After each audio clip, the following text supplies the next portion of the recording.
Hello and welcome to Cutting Edge, a programme made by Sheffield Hallam University students for Sheffield Live. I'm Ollie Burke. And I'm Albi Collier. On the programme this week, how the Omicron variant is affecting the booster programme. And we find out what makes Sheffield Europe's greenest city.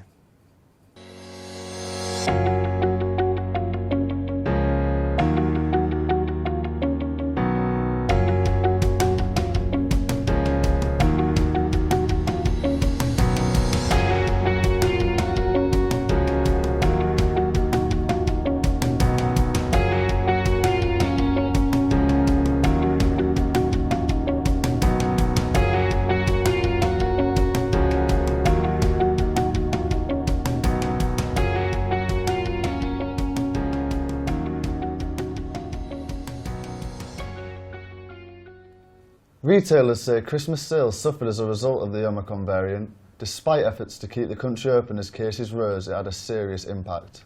But there was some good news. The Christmas markets returned after a 2-year absence. I went down to see how our local market was providing a boost for the local economy and the people of Sheffield.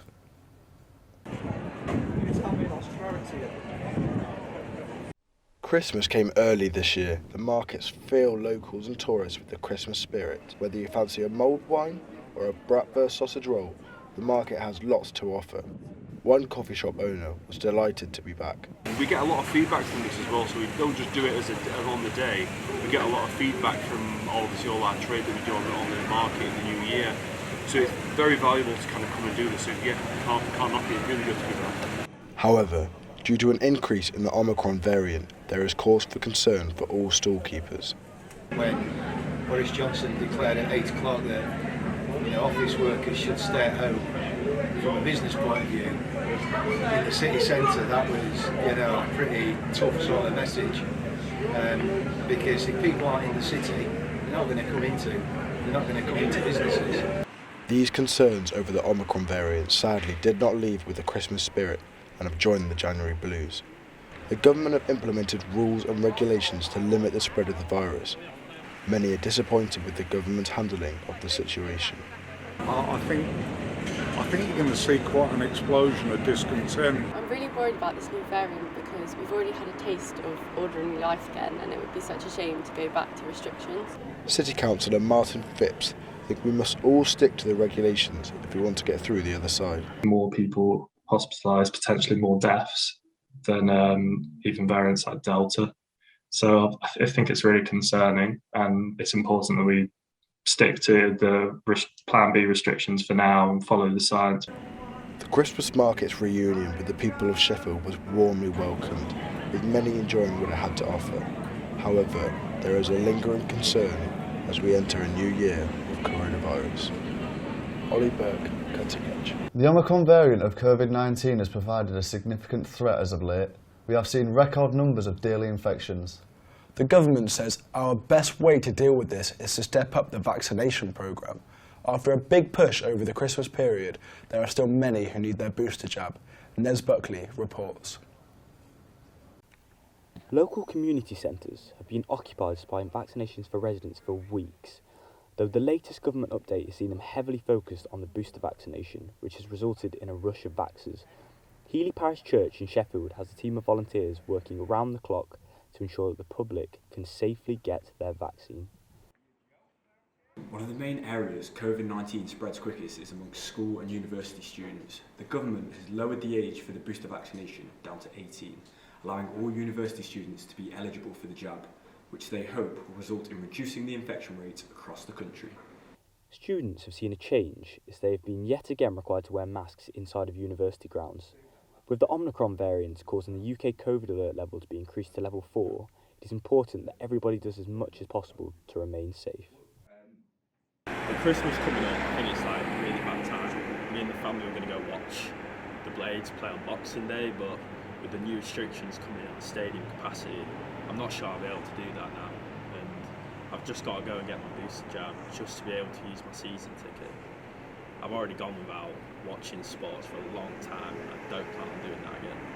Since the 15th of December, residents in this country have been required to show their NHS COVID pass to get into large events, such as football games in stadiums with 10,000 plus capacity. Nez Buckley, Cutting Edge. There are concerns over speeding on Sheffield streets. Some drivers in Sheffield have been captured going twice the speed limit. Students at the city's university say they are now worried about the new semester. It comes after the emergence of the new COVID variant and strikes by lecturers. 14,000 trees are being planted across Sheffield. It is part of the city's drive to be carbon neutral by 2030. Public transport issues in the city continue to rise, with staff shortages creating a reduced schedule for buses and trams. After a busy Christmas period, councillors believe January could be very stop-start if problems aren't resolved. I've been to find out more.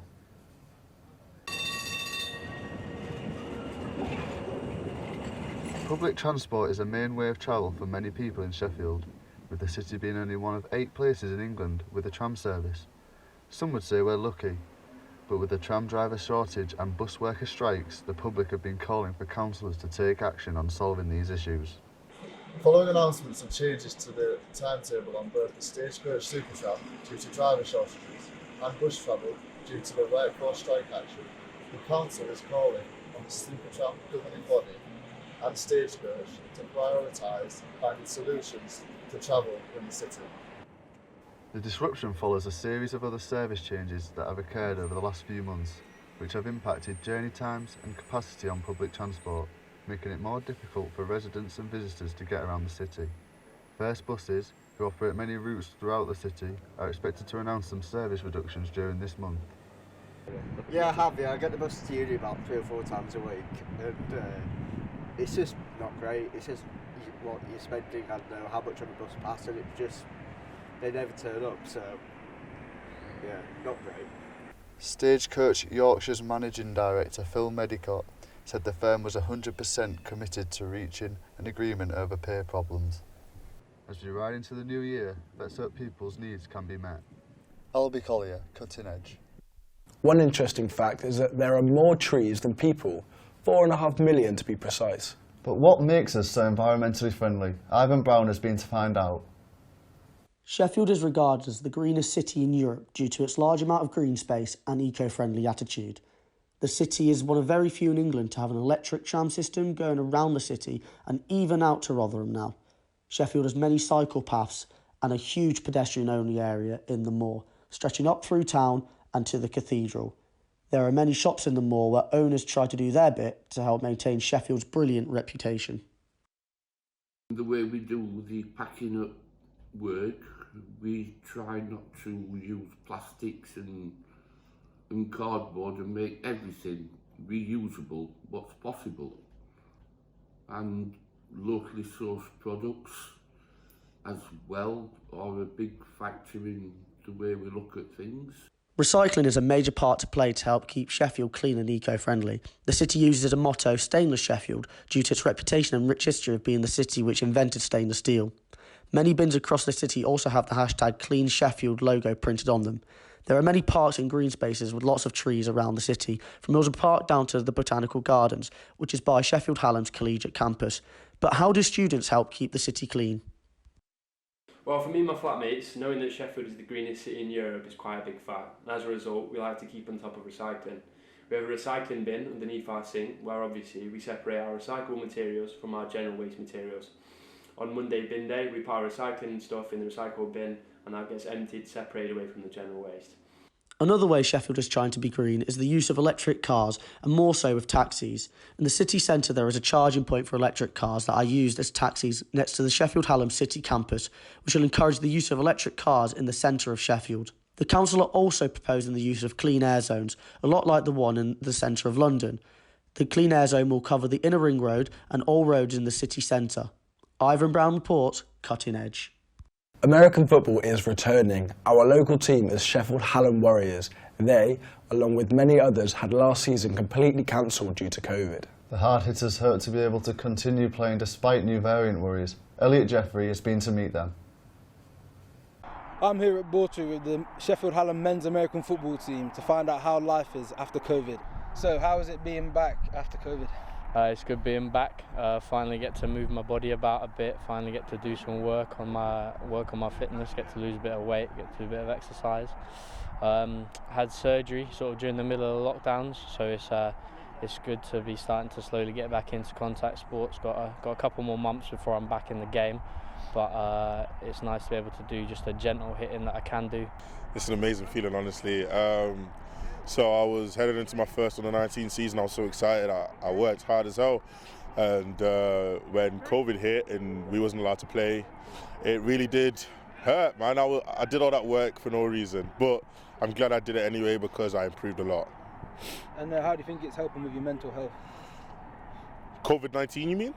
No, how do you think like being back playing is helping? Oh, definitely a lot. You know, I've always seen American football as a place to express myself and, you know, let out a lot of emotions I have out, because you know what it's like. So being back is just amazing. You know, I'm definitely happier, more relaxed, and yeah, it's all around. It's great. Pretty sick, to be fair. It's nice to come outside with the boys and train. It's nice to actually hit people as well after such a long time of training and having a non-contact, especially with my position being all contact. You know, I didn't feel like there was any point in actually, you know, doing it. So yeah, it's good. How do you feel it's helping with your mental health? Pretty good actually. Yeah, during COVID I struggled quite a bit. I'm a bit of a gym rat myself, and I worked for about 3 months during COVID to get my own home gym. But like during that time, I was like pretty. Well, everyone knows like I was. Yeah, it wasn't nice. So yeah, it's improved since a lot. Well, joining us in the studio is Ewan Chisholm, who is an American football coach. Good morning, Ewan. Morning, guys. How do you feel about American football being back after lockdown? Relieved more than anything. Getting the guys back out on the field, full field, getting them back out competing, ready for a full competitive season. Yeah, just relieved it's not another year of no contact, minimal training, small numbers. Just happy to be back out. How do you feel about the uncertainty of the new Omicron variant when it comes to uni sport? I think in the back of your mind you're worried about if it goes back to how it was 12 months ago, because like I said, training on a small astro, minimal numbers, not really developing players or having any competition, it sucks. So big picture, yeah, maybe a bit worried, but at the moment not too concerned because we've not had any issues with any outbreaks of COVID within the sport, or I've not heard of any massive outbreaks within Bucks, so in the immediate future not too concerned. Yeah, I bet you can't wait to be back out there. How important is it for you and your team to be playing a sport at university? Oh, massively important. From the competitive aspect, just competing with other unis, I mean amongst ourselves as well, but mostly just from a mental side. I think getting stuck indoors for 9 months took its toll on everyone, so getting people back out, playing a sport that hopefully they all love, will benefit them in that way, most of all. Do you think the government was right in pulling uni sport during last year and a bit of the year before? I think, yeah, as frustrating as it was, I think you would have seen a lot more severe consequences if you just allowed Bucks to play as it was. You'd have seen a lot more issues amongst, well, younger individuals, and yeah, especially amongst like close contact sports like rugby, American football. Yeah, I think definitely to pull the plug for a year was a smart move. Not the popular move, but a smart move. Yeah, you must have had some people with issues with it. Yeah, oh yeah, for sure. Especially third years who were leaving, so they had their final season just destroyed by COVID. So a bit frustrating for them. Didn't get to play their final varsity. Didn't get to play. Would have been their final season. So for them, it was kind of bittersweet, I guess. Yeah, of course. Yeah. Brilliant. Thank you very much for your time. Cheers, guys. Thanks for having me. Sport is so important for mental health. Across COVID, all sporting activities were cancelled. Recent studies show that anxiety and depression rates tripled during this period. Earlier, we spoke to Tom White, who is a Sky Sports presenter and mental health first aider. So, Tom, how important is exercise for young people and their mental health? So yes, when it comes to people's mental health, doing that exercise it's vital for your brain. People will often think that exercising is purely for vanity reasons, for your own physical well-being, and of course it is great for your physical well-being, but for your mental well-being, doing some form of exercise is very, very important. Without going into any medical terms for it, because that's not something I'm qualified to do, it will make you feel better. That is a fact, scientifically proven. But also when people think about exercising, they think about running as fast as you can or playing a high intensity sport. That isn't the case at all. Going for a walk, getting a number of steps in the fresh air, crucially, is just as good. So for kids, in the first lockdown, it was all sunny. It was lovely outside. If you were lucky enough to have a garden, you were allowed to go outside into your garden. You're allowed to do that 1 hour of exercise per day, whether that be a walk or a run or going out on the bike. In that first lockdown, it was quite easy for kids to run around and play, and for adults as well. But that second and third lockdown, the weather was horrific. It was very difficult to kind of, you're looking out the window and thinking, I don't want to go out in that. And it made it very, very tough. So I can understand why people in the second and third lockdown, for several reasons, struggled with their mental health for several reasons. But one of those reasons is that it was harder to exercise. Would you say you are worried about the rising cases and the Omicron B variant for people's mental health if we go into another lockdown? Yes, if we go into another lockdown, but I'd be surprised if we did go into another lockdown, just because the vaccine is available, and a lot of people have had the vaccine. I've had it twice. As soon as I get the text about the booster, I'll go and get it.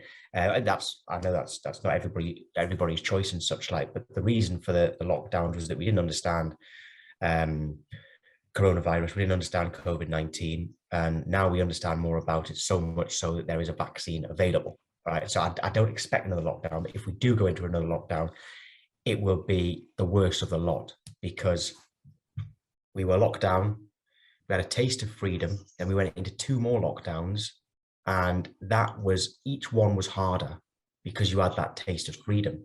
The last few months, I've been going to loads of football matches. I've been playing football.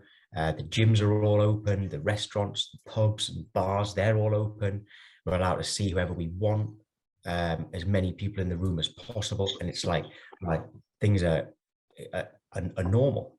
Another lockdown would really, really make people struggle, and I don't necessarily mean just purely because it would be more difficult to exercise if they close the gyms, etc., and the weather's bad, but that would certainly add to it. During the first lockdown, professional sport resumed way sooner than sport did for the rest of society. Do you think that was unfair in any way? The professionals, I think it was the Premier League and Championship came back in England anyway, and the reason for that is because the clubs could afford to do all the testing. That's why it was. Now, a normal, like a Sunday League football club that I was playing for until recently, we couldn't afford to do testing. The club couldn't afford to pay for testing. We ourselves would have struggled to pay for the testing, because it at that stage, that testing cost a lot of money. That's why League One, League Two didn't come back, because they couldn't afford it. Brilliant. Thank you very much for your time, Tom. Really appreciate it. Thank you, Tom. That's all from us at Cutting Edge today. Thank you for joining us. Thank you. Goodbye.